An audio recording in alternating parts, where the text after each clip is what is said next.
চুঁচুড়া ইমামবাড়া জেলা হাসপাতালের সিসিইউতে বসে পরীক্ষা দিল মাধ্যমিক পরীক্ষার্থী ছাত্রী। ভদ্রেশ্বরের বিঘাটি কিশোরী মোহন হাই স্কুলের ছাত্রী ঈশিতা মণ্ডল বৃহস্পতিবার বাড়িতে সিঁড়ি থেকে পড়ে গুরুতর আহত হয় ওই পরীক্ষার্থী। বৃহস্পতিবারই জখম ওই ছাত্রীকে চুঁচুড়া ইমামবাড়া জেলা হাসপাতালে ভর্তি করা হয়। শুক্রবার সকালে যন্ত্রণা কিছুটা কমায় পরীক্ষা দিতে চায় ওই ছাত্রী। আগে বাংলা এবং ইংরেজি পরীক্ষা দিয়েছে সে। এদিন ইতিহাস পরীক্ষা। সঙ্গে সঙ্গে স্কুলের সঙ্গে যোগাযোগ করে ওই ছাত্রীর পরিবার। স্কুল মধ্যশিক্ষা পর্ষদের যারা জেলার দায়িত্বে রয়েছেন তাদের সঙ্গে যোগাযোগ করেন। হাসপাতালে পরীক্ষার ব্যবস্থা হয় ওই ছাত্রীর। এটা মধ্যশিক্ষা পর্ষদের একটা মহতী উদ্যোগ, মানবিক উদ্যোগ।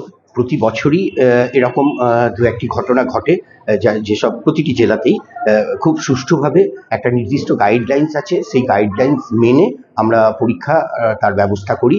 যেখানেই সে অ্যাডমিটেড থাকে সেখানেই সম্পূর্ণ নিরাপত্তা রেখে সেই গাইডলাইন্স অনুযায়ী একটা ব্যবস্থা করা হচ্ছে। এবারও গতকাল ঈশিতা মণ্ডলকে ভর্তি করা হয়েছিল এখানে গুরুতর অসুস্থ অবস্থায়। তো সেটা আমরা গতকাল থেকেই ভেবে রেখেছি কিভাবে কি করব। ছাত্রের মামা প্রতাপ রায় জানান, তার ভাগ্নি ভালো ছাত্রী, সিঁড়ি থেকে পড়ে গিয়ে চোট পেয়েছিল। মধ্যশিক্ষা পর্ষদ হাসপাতালে পরীক্ষার সব রকম ব্যবস্থা করায় তারা কৃতজ্ঞ। খুব হেল্প করেছেন এবং আমরা এতে খুব স্যাটিসফাই। ক্যান্ডিডেটও বলেছেন পরীক্ষা দেবো, অসুবিধা নেই। ও তো পেপার সারা বছরই নিয়েছে, দু একদিন অসুস্থর জন্য হয়নি, কিন্তু স্যারেরা খুব হেল্প করেছেন। স্যারেরা গেছেন, ওনার যতটা প্রয়োজন ততটাই কোঅপারেট করেছেন এবং আমাদের হসপিটাল থেকেও কাল থেকেই অনেক হেল্প করেছেন।